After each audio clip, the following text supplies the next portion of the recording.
लेकिन इस बदलते समय के साथ भूत प्रेतों का जिक्र होता रहता है।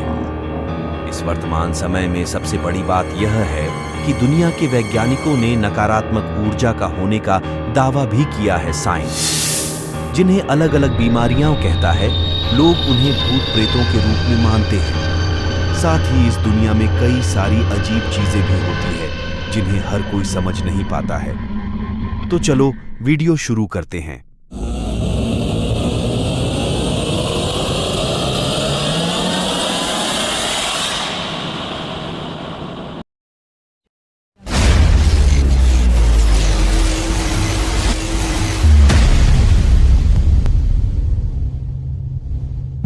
नमस्ते दोस्तों, आइए कुछ डरावनी हॉरर फैक्ट के बारे में जानते हैं। दोस्तों, बचपन से हम किस्से कहानियों में सुनते आ रहे हैं भूत प्रेत के बारे में। भारत के इतिहास में कई ऐसी घटनाएं घटी हैं जिनके बारे में बेहद कम लोग जानते हैं। इन घटनाओं से जुड़े रहस्य के बारे में जानकर हैरानी होती है, लेकिन इस बदलते समय के साथ भूत प्रेतों का जिक्र होता रहता है।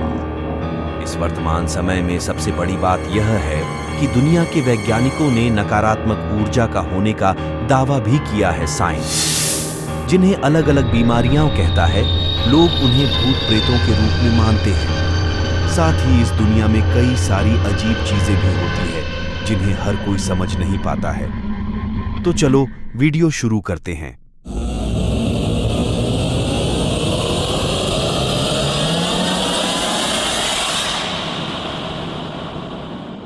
भारत में ऐसी बहुत सी जगह है जो डरावनी जगहों में से जाने जाती हैं, जिसमें इस जगह को भी शामिल किया गया है, जो भारत में असम राज्य के गुवाहाटी में है। जो हाहिम नाम पिकनिक स्पॉट नाम से जाना जाता है, ये बहुत ही खूबसूरत है। साथ ही यहाँ लोग रात को जाने से भी डरते भी हैं। ये पिकनिक स्पॉट रात को एक शैतानी अड्डा का रूप ले लेता है, जहाँ लोग रात को जाने से डरते हैं। आत्माएं रात को ही क्यों दिखाई देती हैं? यह बहुत ही आम प्रश्न है, लेकिन समझ नहीं आता कि ऐसा क्यों होता है। आम धारणा है कि आत्माएं दिन में होने वाले शोर और घरेलू सामान के चलने से होने वाले शोर की वजह से डरती हैं। माना जाता है कि रात के समय रोशनी कम होती है, जिसके कारण भूत प्रेत ज्यादा शक्ति दिखा पाते हैं और ज्यादा चीजों पर अपना नियंत्रण कर पाते हैं। यही कारण है कि रात के समय या एकांत में भूतों की मौजूदगी की संभावनाएं ज्यादा होती हैं। भूत बहुत कम लोगों को ही दिखाई देते हैं।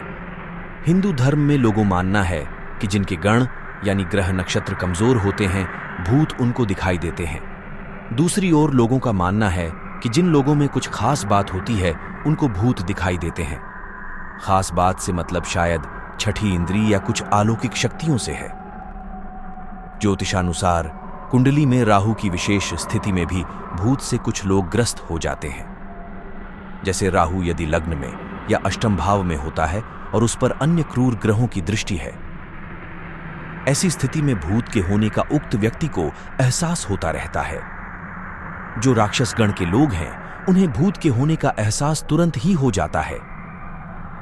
हिंदू धर्म शास्त्रों में लिखा है कि जो व्यक्ति भूखा प्यासा संभोग सुख से विरक्त, राग क्रोध द्वेष लोभ वासना आदि इच्छाएं और भावनाएं लेकर मरता है, वह अवश्य ही वह भूत बनकर भटकता है।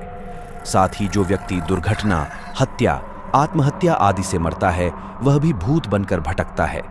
लेकिन साथ ही यह कहा जाता है, मृत व्यक्ति के शरीर को जलाने और उसका श्राद्ध तर्पण आदि करने पर वह व्यक्ति मुक्त हो जाता है।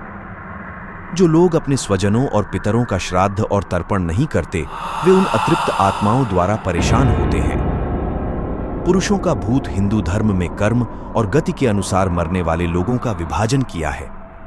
ये हैं भूत, प्रेत, पिशाच, कुष्मांडा, ब्रह्मराक्षस, वेताल और क्षेत्रपाल। इन सभी के उपभाग भी होते हैं। आयुर्वेद के अनुसार 18 प्रकार के प्रेत होते हैं। भूत सबसे शुरुआती चरण है, या कहें कि जब कोई आम व्यक्ति मरता है तो सर्वप्रथम भूत ही बनता है। स्त्री का भूत माना गया है कि प्रसूता स्त्री या नवयुवती मरती है तो चुड़ैल बन जाती है, और जब कोई कुंवारी कन्या मरती है तो उसे देवी कहते हैं। बुरे कर्मों वाली स्त्री मरने पर डायन या डाकिनी बनती है। इन सभी की उत्पत्ति अपने पापों, व्याभिचार, अकाल मृत्यु या श्राद्ध न होने से होती है। भूत की ताकत, भूत अदृश्य होते हैं। भूत प्रेतों के शरीर धुंधल के तथा वायु से बने होते हैं, अर्थात वे शरीर विहीन होते हैं। इसे सूक्ष्म शरीर कहते हैं। आयुर्वेद अनुसार यह 17 तत्वों से बना होता है। कुछ भूत अपने इस शरीर की ताकत को समझकर उसका इस्तेमाल करना जानते हैं तो कुछ नहीं। कुछ भूतों की मानसिक शक्ति इतनी बलशाली होती है कि यह किसी भी व्यक्ति का दिमाग पलटकर उससे अच्छा या बुरा कार्य करा सकते हैं। यह भी माना जाता है कि ये किसी भी व्यक्ति के शरीर का इस्तेमाल करना भी बखूबी जानते हैं।